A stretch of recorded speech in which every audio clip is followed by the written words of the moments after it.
ಈ ದಿನಾಂಕದಲ್ಲಿ ಹುಟ್ಟಿದವರು ಅಹಂಕಾರಿ, ಓವರ್ ಕಾನ್ಫಿಡೆನ್ಸ್ನಿಂದ ಸೋಲು, ಕಟ್ಟಿಟ್ಟ ಬುದ್ಧಿ. ನಿರ್ದಿಷ್ಟ ದಿನಾಂಕಗಳಲ್ಲಿ ಜನಿಸಿದ ಜನರು ಹೆಮ್ಮೆ ಮತ್ತು ಅಹಂಕಾರವನ್ನು ಹೊಂದಿರುತ್ತಾರೆ ಎಂದು ಸಂಖ್ಯಾಶಾಸ್ತ್ರ ಹೇಳುತ್ತದೆ. ಯಾವಾಗಲೂ ತಾವೇ ಶ್ರೇಷ್ಠರೆಂದು ಭಾವಿಸುತ್ತಾರೆ. ಇದಕ್ಕೆ ಅತಿಯಾದ ಆತ್ಮವಿಶ್ವಾಸವೇ ಕಾರಣ. ಯಾವುದೇ ತಿಂಗಳ 3, 12, 21, 30ರಂದು ಜನಿಸಿದವರು ಸಾಮಾನ್ಯವಾಗಿ ತಮ್ಮ ಸ್ವಂತ ಭಾವನೆಗಳನ್ನು ಮಾತ್ರ ವ್ಯಕ್ತಪಡಿಸುತ್ತಾರೆ. ಇತರರಿಂದ ಗಮನ ಸೆಳೆಯಲು ಇಷ್ಟಪಡುತ್ತಾರೆ. ಅವರು ತಮ್ಮ ಆಲೋಚನೆಗಳು ಮತ್ತು ಸೃಜನಶೀಲತೆ ಅದ್ಭುತವೆಂದು ಭಾವಿಸಿ ಅಹಂಕಾರಿಗಳಾಗಿ ಕಾಣಿಸಬಹುದು. ಅತಿಯಾದ ಆತ್ಮವಿಶ್ವಾಸ ಮತ್ತು ಅಹಂಕಾರಕ್ಕೆ ಕಾರಣವಾಗುತ್ತದೆ. ತಿಂಗಳ 9, 18 ಮತ್ತು 27ರಂದು ಜನಿಸಿದವರು ತಮ್ಮ ಪರಹಿತ ಚಿಂತನೆಯ ದೃಷ್ಟಿಕೋನದಿಂದ ಅಹಂಕಾರಿಗಳಾಗಿ ಕಾಣಿಸಿಕೊಳ್ಳಬಹುದು. ಅವರು ಇತರರಿಗೆ ಸಹಾಯ ಮಾಡಲು ಪ್ರಯತ್ನಿಸುತ್ತಾರೆ. ಅದರಿಂದಾಗಿ ಅವರು ಸಹಾನುಭೂತಿ ಇಲ್ಲದವರಿಗಿಂತ ನೈತಿಕವಾಗಿ ಶ್ರೇಷ್ಠರೆಂದು ಭಾವಿಸಬಹುದು.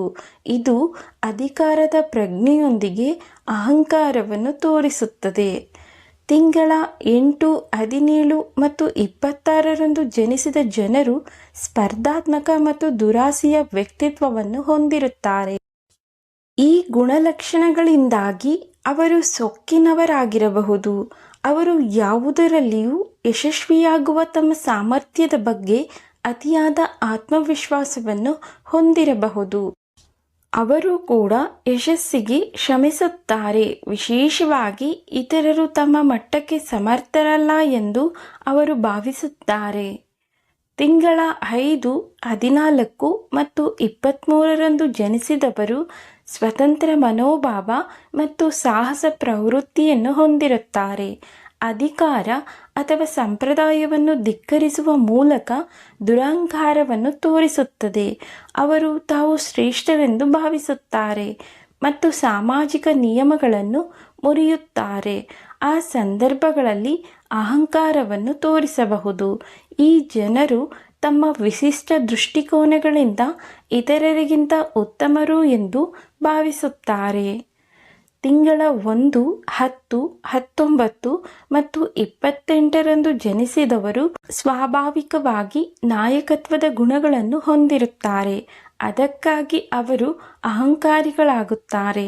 ಅವರು ತಮ್ಮ ಸ್ವಂತ ಸಾಮರ್ಥ್ಯಗಳಲ್ಲಿ ಅತಿಯಾದ ವಿಶ್ವಾಸವನ್ನು ಹೊಂದಿರಬಹುದು ಮತ್ತು ಅಧಿಕಾರದಲ್ಲಿರಲು ಬಲವಾದ ಬಯಕೆಯನ್ನು ಹೊಂದಿರಬಹುದು.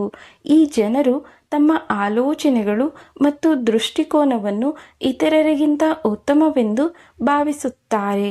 ಆದ್ದರಿಂದ ಅವರು ಕೆಲವೊಮ್ಮೆ ಸೊಕ್ಕಿನವರಾಗಿ ಕಾಣಿಸಿಕೊಳ್ಳಬಹುದು. ಸ್ನೇಹಿತರೆ, ನಿಮಗೆ ಈ ಮಾಹಿತಿ ಇಷ್ಟ ಆಗಿದ್ದರೆ ದಯವಿಟ್ಟು ನಮ್ಮ ಚಾನಲನ್ನು ಸಬ್ಸ್ಕ್ರೈಬ್ ಮಾಡಿ, ಲೈಕ್ ಮಾಡಿ, ಶೇರ್ ಮಾಡಿ. ಮತ್ತೊಂದು ವಿಷಯದೊಂದಿಗೆ ಭೇಟಿಯಾಗೋಣ. ವಿಡಿಯೋವನ್ನು ನೋಡಿದ್ದಕ್ಕಾಗಿ ಧನ್ಯವಾದಗಳು.